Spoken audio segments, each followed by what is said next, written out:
नमस्कार, हाय, हेलो, सत श्री अकाल, सलाम। मैं हूं आपके साथ अनुराग मुस्कान और हमेशा की तरह ठीक 9 बजते ही हाजिर हो गया हूं आपके सामने लेकर के जागते रहो, क्योंकि खबर अभी बाकी है। आज की बड़ी खबरों में क्या कुछ होगा खास, देखिए यहां आपके सामने आता रहेगा। बुज़दिल दहशतगर्द, निशाने पर गरीब की भूख। क्या है ये खबर और इसके पीछे की छिपी खबर क्या है, बताएंगे आपको। दूसरी बड़ी खबर किसान आंदोलन से जुड़ी है, जिससे आम आदमी हुआ है बेहद परेशान। इस खबर के पीछे की आज असली खबर क्या रही, ये आज हम आपको बताएंगे। बारिश का कहर या पर्यावरण की चेतावनी, ये बारिश जो हो रही है क्या है, ये बारिश है या फिर पर्यावरण का गुस्सा है, ये बताएंगे आपको। और आपको इसके अलावा जो खबर दिखाएंगे वो जिंदगी की जमीनी हकीकत से कैसे जूनियर किंग खान रूबरू हुए हैं, ये खबर होगी आज खास। तो जागते रहो में खबरों के सफर में पहले आपको दिखाते हैं एक तस्वीर। ये तस्वीर उन लोगों की है जो कश्मीर में पिछले कुछ दिनों में टारगेट किलिंग के शिकार हुए हैं। लेकिन कौन है ये लोग, ये सवाल आपके जहन में होगा। और क्यों आए ये आतंक की जद में, ये आपके जहन में सवाल होगा। तो हम आपको बताते हैं कि ये हमारे भारत के वो गरीब हैं जो 2 जून की रोटी कमाने के लिए अपना घर छोड़कर, अपना गांव छोड़कर, अपना समाज छोड़कर सैकड़ों हजारों किलोमीटर दूर भूख से लड़ने के लिए आए हैं। क्या गलती थी इनकी? बिहार के वीरेंद्र पासवान की क्या गलती थी? बिहार के रेडी वाले की क्या गलती थी? यूपी के कॉरपोरेटर की, बिहार की 2 मजदूरों की क्या गलती थी कि उन्हें मौत के घाट उतार दिया गया? ये कश्मीर घाटी में करोड़ों अरबों का बिजनेस करने नहीं आए थे, अपने परिवार के लिए 2 वक्त की रोटी का इंतजाम करने अपने घर से, अपने गांव से निकले थे। क्या गुनाह था इनका? क्या यही इनका गुनाह था? अब देखिए, आपको किलिंग का कायराना कैलेंडर हम दिखा देते हैं। 5 अक्टूबर को फार्मासिस्ट को गोली मारी गई। 5 अक्टूबर को बिहार के रेहड़ी वाले की हत्या की गई। 7 अक्टूबर को टीचर और प्रिंसिपल की हत्या की गई। 16 अक्टूबर को बिहार के हॉकर की हत्या की गई। 16 अक्टूबर को ही यूपी के कॉरपोरेटर की भी हत्या हुई। इसके ठीक अगले दिन 17 अक्टूबर को बिहार के 2 मजदूरों को मौत के घाट उतार दिया गया। जागते रहो का सवाल है उन दहशतगर्दों से। हम पूछ रहे हैं सवाल उन आतंकियों से, कश्मीर के आतंकियों के आकाओं से। क्या यही है आपकी मर्दानगी? क्या यही है आपका कश्मीर को लेकर जिहाद? और क्या यही है आपका मिशन कश्मीर? कश्मीर के दहशतगर्दों, भूख से लड़ते गरीबों को मारना किस धर्म में लिखा है? अरे पढ़ो किताब उठा के, तुम्हारी किताब में भी नहीं लिखा। परिवार के लिए 2 वक्त की रोटी कमाने निकले गरीबों को मारना तुम्हारी बुज़दिली बताता है, इसके अलावा कुछ नहीं। बहादुर नहीं हो तुम, बुज़दिल हो तुम, कायर हो। जम्मू कश्मीर का वानपोर, जिसे मिनी बिहार कहा जाता है, दशकों से यहां बिहार के सैकड़ों मजदूर काम करते हैं। घर से इतनी दूर घाटी में ये मजदूर यहां की अर्थव्यवस्था को गति देने में तो लगे ही हैं, अपना और अपने परिवार का गुजारा भी करते हैं, पेट भी पालते हैं। लेकिन अब इन्हीं मजदूरों को आतंकवादी आईएसआई के इशारे पर मौत के घाट उतार रहे हैं। भाई, जान बचेगी तो ये मजदूर कहीं भी रोजी रोटी कमा लेंगे। बस यही सोच करके ये मजदूर अपना बोरिया बिस्तर समेटकर अब यहां से निकल रहे हैं, जा रहे हैं। श्रीनगर से आपको दिखाते हैं आरिश बिलाल की रिपोर्ट। और इस इलाके को मिनी बिहार कहा जाता है क्योंकि यहाँ पे बिहार से आए हुए लोगों की, मजदूरों की इतनी ज़्यादा संख्या है कि लोकल से ज़्यादा जो यहाँ के बिहार के मजदूर हैं वो यहाँ पे नज़र आते हैं। और ये सारी मशीनरी जो आप देख रहे हैं ये कंस्ट्रक्शन के काम में इस्तेमाल होती है और इसको चलाने वाले सारे बिहार के मजदूर हैं। और ये जो कल का जो हादसा हुआ है और उसके बाद जिस तरह से ये मजदूर जो हैं वापस जा रहे हैं, तो कहीं ना कहीं इसका असर जो है यहाँ की कंस्ट्रक्शन इंडस्ट्री पे भी पड़ेगा। जो लेबर है वो महंगा हो जाएगा और जो इस व्यवसाय से जुड़े हुए लोग हैं उनके रोज़गार पे भी काफ़ी असर पड़ेगा। तो न सिर्फ बिहारी मजदूर जो हैं वो असरअंदाज होंगे, बल्कि जो लोकल इकोनॉमी है ख़ासतौर से इस इलाके की, वो डायरेक्टली उस पर असर पड़ेगा। और हमें बताया गया है कि ये जो आसपास का 3 किलोमीटर का इलाका है, यहाँ पे काफ़ी संख्या में बिहारी लोग रहते हैं, बिहारी मजदूर रहते हैं, जो कि जो यहाँ की कंस्ट्रक्शन चल रही है उसमें उनका बहुत बड़ा योगदान रहता है। और ख़ासतौर से जो आप मशीनरी देख रहे हैं इसको चलाने में बिहार से आए हुए मजदूर जो है वो एक्सपर्ट माने जाते हैं। बेचारे गरीब मजदूर, सपने में सोचा होगा उन्होंने? कभी नहीं सोचा होगा कि आतंकवादी सीधे इन्हें निशाना बनाएंगे। क्यों बनाएंगे इन्हें आतंकी निशाना? सुनिए इनके दर्द को, जो जान बचाने के लिए अपनी रोजी रोटी छोड़कर अब भागने को मजबूर हैं, जाने को मजबूर हैं। घर जा रहे हैं राजस्थान, बिहारी लोग हैं जो उनको मार रहे हैं, जो इसलिए बस डर लगता है। घर जा रहे हैं, क्या करेंगे इधर? हालात खराब हो रही है, ऐसे जा रहे हैं। खराब हो रही है, ये बिहारी लोगों को मार रहे हैं, ऐसे हमारी थोड़ा डर हो गया। हमें बच्चे हमारे पास है, हमें डर लग रहा है, क्या पता लगता है। हालात बहुत खराब है। चलिए अब आपको बताते हैं कि गरीब की भूख उसे कहां से कहां तक ले जाती है। कश्मीर के बुज़दिल दहशतगर्द, तुम भी अब देख लो। मैं यहां आ चुका हूं स्टूडियो 2 में अपने टच स्क्रीन पैनल पर, और यहां पर आपके सामने ये खुल गया है भारत का नक्शा। हम आपको दिखाते हैं कि बिहार यूपी के गांव का गरीब आदमी कैसे अपने परिवार को पालने के लिए कहां कहां तक जा रहा है। और कश्मीर के आतंकियों को भी ये जानना चाहिए कि जिसे वो केंद्र की मोदी सरकार का कोई एजेंडा समझ रहे हैं ना, दरअसल वो कोई एजेंडा नहीं है, वो गरीब की भूख है। कश्मीर में बसने वाले गरीब बिहारी सिर्फ कश्मीरी नहीं आते, बल्कि देश के दूसरे हिस्से में भी वो गए हैं। यहां भारत का आप नक्शा देख रहे हैं और ये बिहार है, ये बिहार आप देख रहे हैं। यहां से वो कश्मीर गए थे। गुजरात के अधिकांश उद्योग जो हैं आप जानते हैं बिहार के कामगारों से चलते हैं। सोचिए कहां बिहार और कहां गुजरात। ये रहा गुजरात, इतनी दूर बिहार से कई सौ किलोमीटर का सफर तय करके ये बिहार के मजदूर गुजरात जाते हैं और वहां के कई उद्योगों में अपना योगदान देते हैं, अपना खून पसीना लगाते हैं। केरल के रबड़ बागानों, नारियल के पेड़ों या दूसरे काम बिहार से आए मजदूरी करते हैं। कहां है केरल? बिहार से कोसों किलोमीटर दूर। ये रहा केरल। केवल वो कश्मीर नहीं जाते, बिहार से गुजरात जाते हैं, बिहार से केरल जाते हैं। इसके अलावा बिहार और यूपी के गांव के गरीब जो हैं वो कश्मीर पहुंचे थे। ये यार यूपी रहा। यूपी से भी मजदूर गुजरात जाते हैं, केरल जाते हैं, और बिहार से और यूपी से कश्मीर गए थे रोजी रोटी कमाने के लिए। ये आप देख सकते हैं बिहार यूपी। केवल कश्मीर वो किसी मकसद से या किसी एजेंडे के तहत नहीं गए थे। हां, उनका एजेंडा था, एक एजेंडा था, 2 वक्त की रोटी वो कमाना चाहते थे। इसके अलावा कोई एजेंडा नहीं था। पापी पेट को पालने के लिए वो गए थे। अब यहां आपने देखा साफ तौर पर कि किस तरीके से बिहार और यूपी के मजदूर जाते हैं केरल, गुजरात और इसके अलावा श्रीनगर, कश्मीर। देखते हैं अब और आपको भी दिखाते हैं कि आखिर अपने को धर्म योद्धा कहने वाले, कश्मीर को आजाद कराने के लिए लड़ने वाले सो कॉल्ड तथा कथित आतंकवादियों का ये नया बुज़दिल कायराना पैंतरा आखिर है क्या? क्यों आधुनिक हथियारों से लैस डरपोक आतंकी रोजी रोटी कमाने के लिए कश्मीर आए गरीब लोगों को निशाना बना रहे हैं? देखिए, आतंकियों की इस निहायत ही घटिया कायराना रणनीति को अब आपको समझाते हैं। यहां आपको समझाने के लिए पॉइंटर्स हैं। भारतीय सेना से आतंकियों का जो डर है वो नया पैंतरा है। भारतीय सेना से डरे आतंकियों का ये एक नया पैंतरा है। क्या है ये नया पैंतरा? कश्मीर घाटी में निशाने पर हैं गैर कश्मीरी, जो कश्मीर के रहने वाले नहीं हैं, उनको निशाना बनाया जा रहा है। कश्मीरी पंडित, बीजेपी कार्यकर्ता, जनप्रतिनिधि, पुलिसकर्मी और दूसरे राज्यों से आए लोग इसमें शामिल हैं। कश्मीरी बनाम गैर कश्मीरी मुद्दे को यह हवा देने की कोशिश यहां पर की जा रही है। स्थानीय कश्मीरियों का समर्थन हासिल करने का इरादा है कि वहां जो रहते हैं वो भी इसको सेकंड करें, उनको समर्थन दें। सेना की सक्रियता के चलते अभी कोई बड़ी घटना ये आतंकी नहीं कर पा रहे हैं और ना कर पाएंगे। इनके नापाक मंसूबे जो हैं वो कभी कामयाब भी नहीं हो पाएंगे।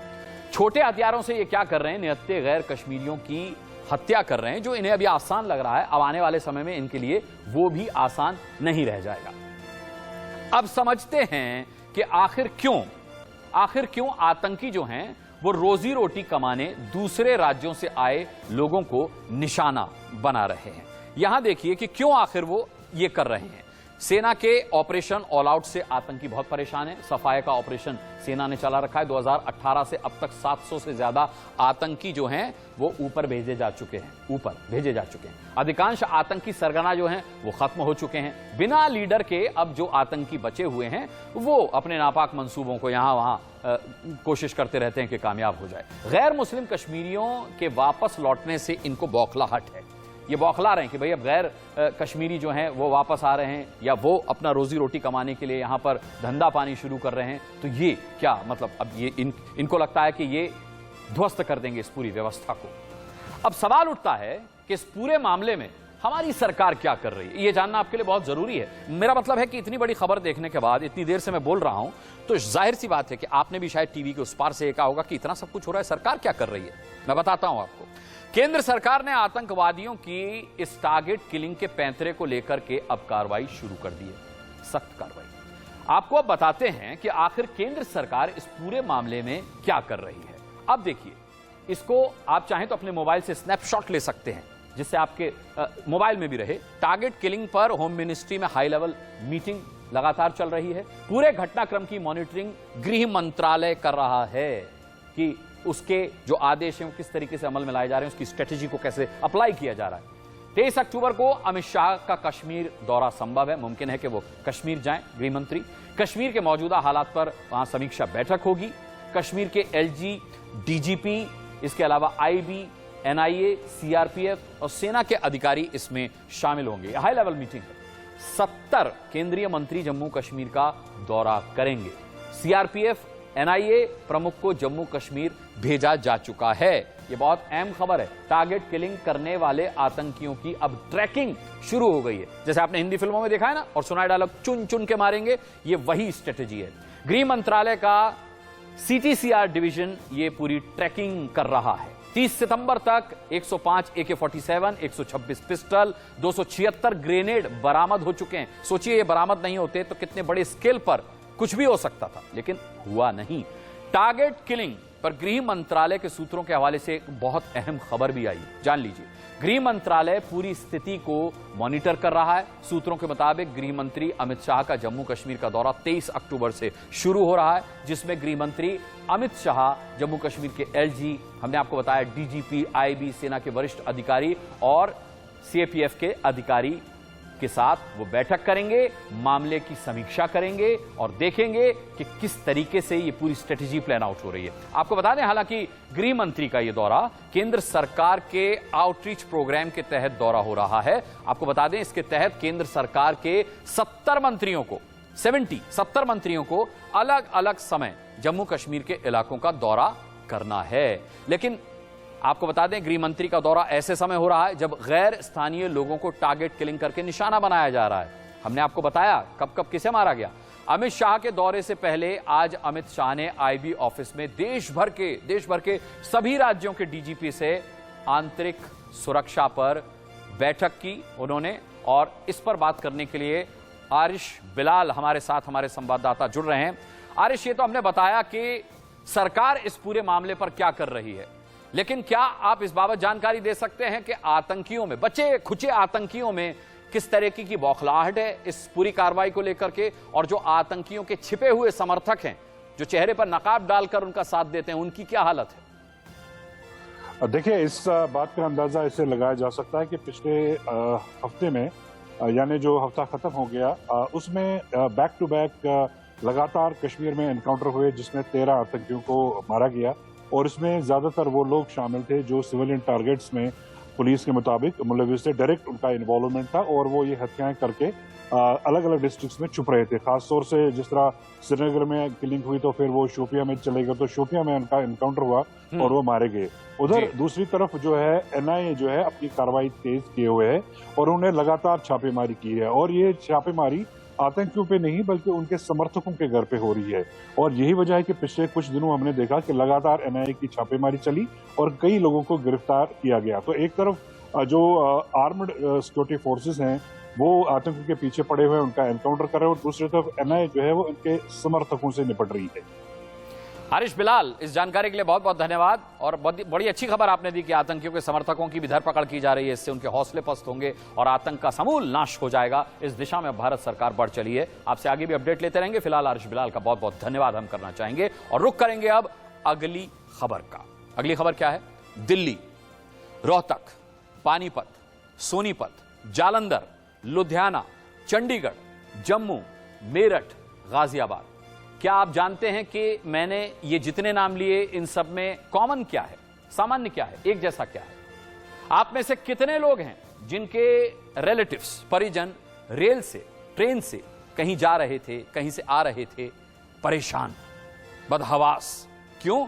क्योंकि अभी वो अपने स्टेशन से दूर है, बीच रास्ते में कहीं दूर दराज फंसे हुए हैं, है ना। कितने हैं जो ट्रेन में सफर कर रहे हैं और जितना वक्त लगना था उससे ज्यादा समय हो चुका है, लेकिन उनकी ट्रेन अभी तक उनके स्टेशन तक नहीं पहुंची है। जानते हैं क्यों? देखिए, क्योंकि केंद्र सरकार के नए कृषि कानूनों को लेकर के प्रदर्शन कर रहे कुछ ही राज्यों के कुछ ही किसानों ने अब सरकार पर दबाव बनाने के लिए नया तरीका अपनाया है। वही जो हमेशा होता रहा है, रेल रोको, रेल रोको। दिल्ली से जम्मू हो या गाजियाबाद से मुरादाबाद, कैथल से कुरुक्षेत्र हो या फिर शामली से सहारनपुर, हर जगह ट्रेन यात्री भी परेशान है और उनके परिवार वाले भी परेशान हैं। और परेशान किया किसने? इन कुछ किसान आंदोलन के कार्यकर्ताओं ने। ये देखिए, ये है वो चेहरे जो आपकी परेशानी का सबब बने। ये देखिए, रेल रोको। किसान रेलवे ट्रैक पर बैठ गए हैं, लेकिन जागते रहो का सवाल, क्या ट्रेन रोकने से सरकार का काम रुकता है? नहीं, रुकती है तो आप हम जैसे लोगों की जिंदगी। लेकिन जिन्हें अपनी मांग मनवानी है उनके लिए यह एक आसान तरीका है, हो सकता है, लेकिन भुगत कौन रहा है? हम और आप। और इन किसानों के परिजन भी तो भुगत रहे होंगे अगर वो ट्रेन में होंगे। किसान आंदोलन का नया पैंतरा है रेल रोको। रेल ट्रैक पर बैठे किसान, रेल यातायात अवरुद्ध। बिल्कुल, इन्होंने रेल रोक दी। सुबह 10 बजे से शाम 4 बजे तक रेल रोको आंदोलन चला। ये आप देख सकते हैं कि किस तरीके से हम आपको बाकायदा बता रहे हैं। पंजाब, हरियाणा में करीब 50 ट्रेनें प्रभावित रहीं इस रेल रोको की वजह से। किसान बेशक ये खबर सुनकर खुश हो रहे होंगे, लेकिन ये खुशी की बात नहीं है। उन्होंने कई बेगुनाहों को तकलीफ दी है, उनके परेशानी का वो सबब बने हैं। 130 जगहों पर रेल रोकने का असर हुआ है। बहराइच में, नानपारा में स्पेशल ट्रेन जो है, नानपारा बहराइच विशेष गाड़ी जो है वो रद्द कर दी गई। इसके अलावा बहराइच मैलानी विशेष गाड़ी, मैलानी बहराइच स्पेशल ट्रेन वो रद्द हो गई। कई स्थानों पर मालगाड़ियां भी रुक गई। अब आप सोचिए, मालगाड़ियां जो माल यहां से वहां ले जाती हैं, कितनी परेशानी जब माल सही समय से नहीं पहुंचेगा। अब हम आपको इंडिया न्यूज की स्क्रीन पर 4 तस्वीरें दिखाने वाले हैं, और ये तस्वीरें हैं किसान आंदोलन के नए पैंतरे रेल रोको की। किसान भी शायद ये जानते होंगे कि इन ट्रेन में ना तो पीएम बैठकर अपने गांव जा रहे होंगे, न देश की संसद के सांसदगण। जिन ट्रेनों को किसानों ने रोका उनमें आप हम जैसे लोगों के परिजन बैठे हुए थे, जिन्हें समय से घर पहुंचना था। आप ये 4 तस्वीरें मेरे देख रहे हैं दोनों तरफ, 2 तस्वीरें इस तरफ, 2 तस्वीरें इस तरफ। अमृतसर से, सोनीपत से, लुधियाना से, और आप देख रहे हैं बहादुरगढ़ से। ये 4 तस्वीर रेल रोको की। क्या खूब रेल रोकी है। किसको परेशान किया? अपने ही लोगों को, किसानों ने। सरकार से तो क्या मनवा पाए, लेकिन ये इन लोगों की, मासूम लोगों की परेशानी का सबब जरूर बने। किसान आंदोलन के रेल रोको को लेकर के ग्राउंड जीरो की बातें आपके लिए जानना बहुत जरूरी है। हमारे संवाददाता जो वहां मौजूद थे, जिन्होंने आज दिन भर इस पूरे मामले को कवर किया है, उन संवाददाताओं से जानिए। सुमित दुबे से जानिए, जतिन गोस्वामी से जानिए। अब आपको बताते हैं कि इन संवाददाताओं ने ग्राउंड जीरो पर क्या देखा। जतिन गोस्वामी, सबसे पहले आपसे जानना चाहूंगा, रेल रोको का असर क्या रहा, कहां कहां क्या नुकसान हुआ वो तो हमने बता दिया, लेकिन आम लोगों को कितनी परेशानी हुई इससे? देखिए, आम लोगों को बहुत परेशानी हुई। हमने जो 11 महीने से किसान आंदोलन देखा है, उसमें हमने देखा कि दूसरी बार ये जो रेल रोको आंदोलन है उसका आह्वान किया गया। कई ऐसे यात्री थे जो परेशान दिखाई दिए, क्योंकि कई ऐसी ट्रेनें थी जिनके जो रूट हैं वो प्रभावित हुए हैं, जिनके जो टाइमिंग है वो प्रभावित हुए हैं। और अनुराग जी, जो आप बात कर रहे थे असर की, जिस असर को एक्सपेक्ट करके किसानों ने ये सब कुछ किया था, ये दर्शाने की कोशिश की थी कि वो काफी पावरफुल है, उनका असर काफी ज्यादा होता है, तो वो असर भी बेअसर रहा। इस बात से इनकार नहीं किया जा सकता, क्योंकि देखिए जिस मांग को लेकर वो अड़े हुए हैं वो मांग। ठीक है जतिन। सुमित दुबे हमारे साथ हैं। सुमित, आप क्या अपडेट देना चाहेंगे? जी देखिए अनुराग, जो रेल रोको प्रस्ताव पारित किया था इन लोगों ने, और आज रेल रोको का जो कार्यक्रम को अंजाम दिया किसानों ने, उसका असर करीब 300 ट्रेन पर पड़ा। जो हमें जानकारी रेलवे मिनिस्ट्री से मिली है, उस पर 290 के आसपास ट्रेन थी जिन पर इसका असर पड़ा, जिसमें से आधी ट्रेनें मालगाड़ी थी। और मालगाड़ी में जो खास बात थी वो ये थी, करीब 55 ट्रेनें ऐसी थी जो कि कोयला लेकर जा रही थी, और कोयले की कमी है देश में, ये सभी लोग जानते हैं, और कोयला लेकर जो मालगाड़ी जा रही थी वो भी इससे प्रभावित रही। करीब 25 ऐसी ट्रेन थी, शॉर्ट डिस्टेंस की ट्रेन, जिन्हें कैंसिल किया गया, और बाद में अब शाम को जब ये असर खत्म हो गया या इनका अभियान खत्म हो गया तो उसके बाद सर्विसेज रिज्यूम की गई। लेकिन जो ट्रेनें जानी थी, जो लोग जी बेहद दुर्भाग्यपूर्ण है। कुलभूषण सक्सेना हमारे साथ हैं भोपाल से। कुलभूषण, क्या है ग्राउंड जीरो की रिपोर्ट?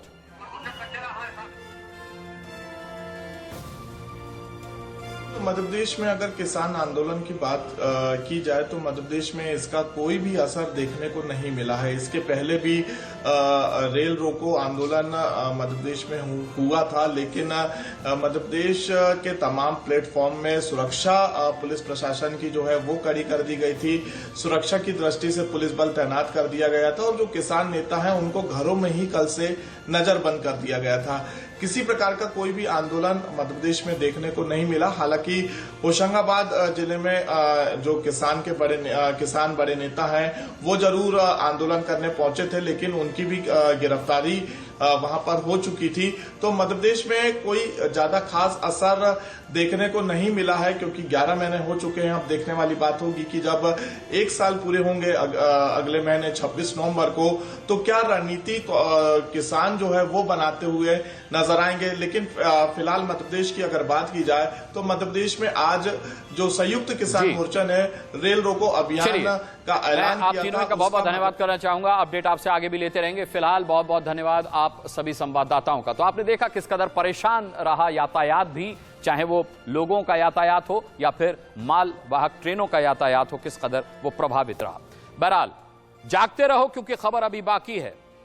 क्यों कहा जूनियर किंग खान ने कि हमसे भूल हो गई, हमका माफी दे दो, बताएंगे आपको एक छोटे से ब्रेक के बाद। जागते रहो क्योंकि खबर अभी बाकी, और जागते रहो में खबरों के सफर में अब हम आपको लेकर चल रहे हैं एक ऐसे मुद्दे की तरफ जो हमारी आपकी जिंदगी से, हमारी आने वाली पीढ़ी के भविष्य से जुड़ा हुआ है। नहीं समझे?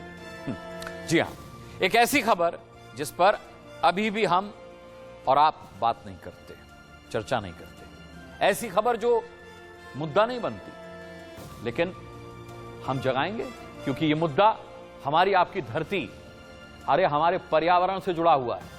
पूरे देश में इस मौसम में बारिश हो रही है, ऐसी बारिश आपने इस मौसम में पहले कभी देखी है क्या? मैंने तो नहीं देखी। केरल की तस्वीरें देखिए, केरल की 10 तस्वीरें, 1-2 नहीं 10 तस्वीरें। मकान ढह गया, पेड़ गिर गए, घर टूट गया, गाड़ियां डूब गईं, सड़कों पर सैलाब उमड़ आया, उफान पर है नदियां और घरों में पानी घुस चुका है, पुल के ऊपर पानी चढ़ चुका है, रास्ता गायब हो गया है, पुल नहीं दिख रहा, सड़क पर मलबा आ चुका है, रेस्क्यू ऑपरेशन लगातार जारी है। ये 10 तस्वीरें। अब आप कहेंगे कि बारिश केरल में हो रही है तो हम चिंता क्यों करें? अरे हम तो सही हैं, हमारे यहां तो मौसम सुहाना है। केरल ही नहीं, आपको बता दें देश के 17 राज्य इस बेमौसम की बारिश से जूझ रहे हैं। देखना चाहते हैं भारत के नक्शे में? देखिए कैसे बेमौसम बारिश पूरे देश में हो रही है। केरल, कर्नाटक, तमिलनाडु, पुदुचेरी, तेलंगाना, आंध्र प्रदेश, ओडिशा, छत्तीसगढ़, देख रहे हैं आप, महाराष्ट्र, जम्मू कश्मीर, लद्दाख, हिमाचल प्रदेश, पंजाब, हरियाणा, उत्तर प्रदेश, उत्तराखंड, मध्य प्रदेश, ये देश के 17 राज्य बेमौसम बारिश से तरबतर हो रहे हैं, सैलाब में डूब रहे हैं। देखिए भारत के ये 17 राज्य जहां बेमौसम की बरसात ने कहर बरपा कर रखा है। मैप देखा तो अब तस्वीरें भी देख लीजिए। आपको 6 तस्वीरें दिखाते हैं देश के अलग अलग हिस्सों की बारिश के कहर की ये तस्वीरें। दिल्ली, बिजनौर, अमरोहा, देहरादून, चमोली, मुरादाबाद। ये देखिए 6 तस्वीरों में आपको ये समझ में आ गया होगा कि ये बरसात के सीजन की तस्वीरें नहीं है, बरसात तो जा चुकी है। दिल्ली में देखिए किस कदर बेमौसम की बरसात सड़कों पर सैलाब ले आई। बिजनौर में देखिए खड़ी फसलें जो हैं वो लेट चुकी हैं, इतनी बारिश वहां हुई कि ये फसलें वहां बर्बाद हो चुकी हैं। इसके अलावा अमरोहा में देखिए किस कदर लोग परेशान हैं, सड़क नजर नहीं आती, सड़क की जगह सैलाब है। देहरादून में देखिए, देहरादून में किस कदर चारों तरफ जहां देखेंगे तो पानी ही पानी नजर आता है। देहरादून घाटी इसके अलावा चमोली को देखिए, चमोली में ये जल सैलाब है जो बेमौसम की बारिश की वजह से वहां के लोगों की परेशानी का सबब बन गया है। और मुरादाबाद के भी खेत इस बेमौसम की बारिश ने बर्बाद कर दिए हैं। मेरा मानना है कि सरकार को जागना होगा। क्यों? क्योंकि ग्लोबल वार्मिंग के खतरे से केरल ही नहीं, दिल्ली भी जूझ रही है। जी हां, दिल्ली में सरकार को यह रिपोर्ट देखकर अब समझ जाना होगा कि जलवायु परिवर्तन भी अब एक बहुत बड़ा मुद्दा है, बहुत बड़ा अहम मुद्दा है। दिल्ली में बारिश, जल जमाव और ट्रैफिक जाम का क्या हाल है, दिल्ली का हाल बता रहे हैं इंडिया न्यूज संवाददाता नवीन निशांत। देखिए, तस्वीरें आपको दिखा रहे हैं कि पिछले 36 घंटे से हो रही बारिश के कारण सड़कों पर अभी के समय क्या स्थिति है। आप देख सकते हैं कि सड़कों पर अभी के समय करीब 1.5 से 2 फीट पानी जमा है और इन्हीं पानी के बीच से वाहन गुजरने को मजबूर हैं, क्योंकि मौसम विभाग ने ये संभावना जताई थी कि रविवार, सोमवार और मंगलवार को राजधानी दिल्ली में बारिश हो सकती है और उसी का असर देखने को मिल रहा है। और पिछले 36 घंटे से राजधानी दिल्ली में रुक रुक कर बारिश हो रही है, जिससे राजधानी दिल्ली के कई इलाकों में जल भराव की तस्वीरें सामने आ रही हैं। ये मुख्य सड़क है मदर डेयरी की और आप देख सकते हैं कि अभी के समय जो वाहन चालक हैं उन्हें कई तरह की परेशानियों का सामना करना पड़ रहा है, क्योंकि सड़क पे अभी के समय करीब 1.5 से 2 फीट पानी जमा हुआ है, जिससे वाहन गुजरने को मजबूर हैं। सोमवार का दिन होने के कारण सभी को दफ्तर पहुंचने की जल्दी है और ऐसे में सड़क पर जल भराव कहीं न कहीं लोगों की परेशानियां बढ़ा रहा है। मौसम विभाग का साफ कहना है कि पोस्ट मानसून के कारण मंगलवार को भी राजधानी दिल्ली में बारिश हो सकती है, जिससे लोगों की परेशानियां बढ़ना लाजमी है। वीडियो जर्नलिस्ट पवन के साथ नवीन निशांत, इंडिया न्यूज, दिल्ली। ये जो आपने नवीन निशांत की अभी रिपोर्ट देखी, ये रिपोर्ट उन्होंने सुबह फाइल की थी, यानी ये जो तस्वीरें आपने देखी ये सुबह की बरसात से बेनकाब हुई दिल्ली की तस्वीरें थी। अब जानते हैं उस राज्य का हाल जहां बारिश नहीं होती, जहां रेगिस्तान है, मरुस्थल है, लेकिन मौसम बदला तो वहां क्या हुआ? जागते रहो बार बार कह रहा है कि हम सबको जागना होगा। राजस्थान में भी अलग अलग 2 दिन के लिए बारिश का अलर्ट जारी किया गया है। राज्य के कई जिलों में लगातार बारिश का सिलसिला जारी है। आपको बता दें, जयपुर से हमें ज्यादा जानकारी दे रहे हैं हमारे संवाददाता वसंत पांडे। जरा देखिए जानकारी। प्रदेश में मानसून ने एक बार फिर दस्तक दे दी है। शनिवार देर शाम से ही राजस्थान के अलग अलग जिलों में बारिश का दौर जारी है। गुलाबी नगरी जयपुर में भी शनिवार देर शाम से झमझम बारिश का दौर देखने को मिल रहा है। इस वक्त भी जो है प्रदेश के कई जिलों में काले बादल छाए हुए हैं। राजधानी जयपुर की अगर बात करें, जयपुर में सुबह से ही काले बादल छाए हुए हैं और बूंदाबांदी का दौर जारी है। मौसम विभाग के अनुसार 10 जिलों में येलो अलर्ट जारी कर रखा है और आने वाले 2 दिन भारी बारिश की चेतावनी भी मौसम विभाग की ओर से दी गई है। हालांकि मानसून जाने के बाद वापस जिस तरह दस्तक दी है, इससे कहीं ना कहीं अस्पतालों में मरीजों की संख्या में भी इजाफा हो गया है। डेंगू और मलेरिया के मरीज जो है अस्पतालों में भारी तादाद में देखने को मिल रहे हैं। हालांकि मौसम विभाग के अलर्ट के बाद जो विभाग है, चिकित्सा विभाग, वो पूरी तरह से अलर्ट मोड पर आ गया है। हालांकि मौसम विभाग ने साफ तौर पर बताया है कि 2 दिन तक 10 जिलों में भारी बारिश होगी। इसको चलते हुए येलो अलर्ट की घोषणा मौसम विभाग की ओर से की गई है। कैमरा पर्सन नरेंद्र के साथ मैं बसंत, इंडिया न्यूज, जयपुर। रेगिस्तान, राजस्थान, ये वहां की रिपोर्ट देखी आपने, हाल देखा, क्या बता रहे थे हमारे संवाददाता। मैं कह रहा हूं कि ये ग्लोबल वार्मिंग का असर है। भारत में ग्लोबल वार्मिंग का असर अब दिखने लगा है। आपको यहां पर भी बता देते हैं, समझ लीजिए। यहां बड़े बड़े शब्दों में, मोटे मोटे शब्दों में, देश के 612 जिले जो हैं वो जलवायु परिवर्तन की चपेट में आ चुके हैं। आएंगे नहीं, आ चुके हैं। देश के 100 जिलों पर बहुत ज्यादा खतरा है। 100 जिलों पर, जी हां, झारखंड, मिजोरम, उड़ीसा, छत्तीसगढ़, असम पर खास तौर पर खतरा है। इसके अलावा बिहार, अरुणाचल प्रदेश, पश्चिम बंगाल पर भी खतरा है। ग्लोबल वार्मिंग का असर देख रहे हैं आप। ये देखिए, बेंगलोर, IISc और IIT गुवाहाटी, IIT मंडी की एक रिपोर्ट है जिसमें यह कहा गया है कि मॉनसून बहुत ज्यादा अनिश्चित हो सकता है। कोई भी वो अपना रूप दिखा सकता है। ज्यादा सूखा पड़ सकता है और ज्यादा बाढ़ भी आ सकती है। कॉन्ट्रास्ट देखिए आप, या तो सूखा पड़ जाएगा या बाढ़, और दोनों ही का खेती पर बहुत बुरा जो है वो प्रभाव पड़ेगा, ये आप जानते हैं। कार्बन उत्सर्जन में चीन और US के बाद भारत का स्थान आता है। बहुत ये चिंता का विषय है ग्लोबल वार्मिंग। देखिए, इसके लिए केवल सरकार को ही नहीं सोचना है, बल्कि घर बैठे भी आप सजग हो सकते हैं। ग्लोबल वार्मिंग के बारे में पढ़िए और आप अपने स्तर पर ग्लोबल वार्मिंग को दूर करने में और इससे होने वाले नुकसान में किस तरीके से अपना योगदान दे सकते हैं। मेरा हाथ जोड़ करके निवेदन है कि वो दीजिए, क्योंकि अगर आज आपके राज्य का यहां नाम नहीं था, आज आपके शहर की यहां तस्वीर नहीं थी, तो वो अगली हो सकती है। बस ये ध्यान रखिए। अब आगे बढ़ते हैं और जागते रहो की अगली खबर का रुख करते हैं और बात करते हैं जूनियर किंग खान की, बॉलीवुड के बादशाह के बेटे आर्यन खान की। खबर क्या है साहब? आज खबर यह है कि आर्थर रोड जेल की बैरक में जाकर आर्यन डिप्रेस महसूस कर रहे हैं, अवसाद में गिरते जा रहे हैं। हिंदी में समझ लीजिए। खबर यह भी है कि आर्यन खान की बाकायदा काउंसलिंग हो रही है। खुद आर्यन की सोच जो है वह बदल रही है। मन्नत की आलीशान जिंदगी जीने वाले आर्यन खान है ना, गद्देदार बिस्तर पर सोने वाले आर्यन खान अब गरीबों की मदद करने की बात कर रहे हैं। कह रहे मैं गरीबों के लिए कुछ करना चाहता हूं दिल से। आर्यन ने कहा है कि जब वो जेल से बाहर निकलेंगे ना तो ऐसा कुछ करेंगे, उनकी जुबान में कहूं तो वो कह रहे हैं कि मैं ऐसा कुछ करूंगा कि आप सब लोगों को मुझ पर फक्र होगा, मुझ पर गर्व होगा। हमारी शुभकामनाएं आपके साथ हैं आर्यन, कीजिएगा ऐसा। अब यहां समझिए, आर्यन खान की आर्थर रोड जेल में काउंसलिंग हुई है। जब आदमी अवसाद में गिर जाता है, डिप्रेस हो जाता है, डिप्रेशन में चला जाता है, तो डॉक्टर्स उसकी काउंसलिंग करते हैं। जेल की बैरक ने आर्यन को जिंदगी का ज्ञान दिया है कि भैया डिप्रेशन मत करो, ये जो तुम अब तक जिंदगी जी रहे थे, जिंदगी इससे ज्यादा है ना। गरीबों की मदद का फैसला काउंसलिंग के बाद आर्यन ने लिया। असर हुआ, पॉजिटिव असर, सकारात्मक असर काउंसलिंग का हुआ। उन्होंने कहा कि जेल से निकल करके मैं ऐसा कुछ काम करूंगा कि आप सबको गर्व होगा। यानी वो जानते हैं कि अभी उन्होंने जो काम किया है उससे सिर जो है वो शर्म से झुक जाता है, इसीलिए वो कह रहे हैं कि अब मैं ऐसा काम करूंगा कि आपका सिर जो है वो फख्र से उठ जाएगा। धार्मिक तरीके से भी काउंसलिंग की जाती है। आर्यन खान का जो धर्म है उसके हिसाब से भी काउंसलिंग की जाती है। इस्कॉन टेम्पल से लोग आए, उलेमा जो है वो आए, उन्होंने आर्यन को जीवन की सीख दी। आपको बता दें कि एनसीबी ऑफिस में भगवत गीता, कुरान शरीफ, बाइबल, इन सब का उनको सार बताया गया, उनको इन सब पर आधारित ज्ञान दिया गया।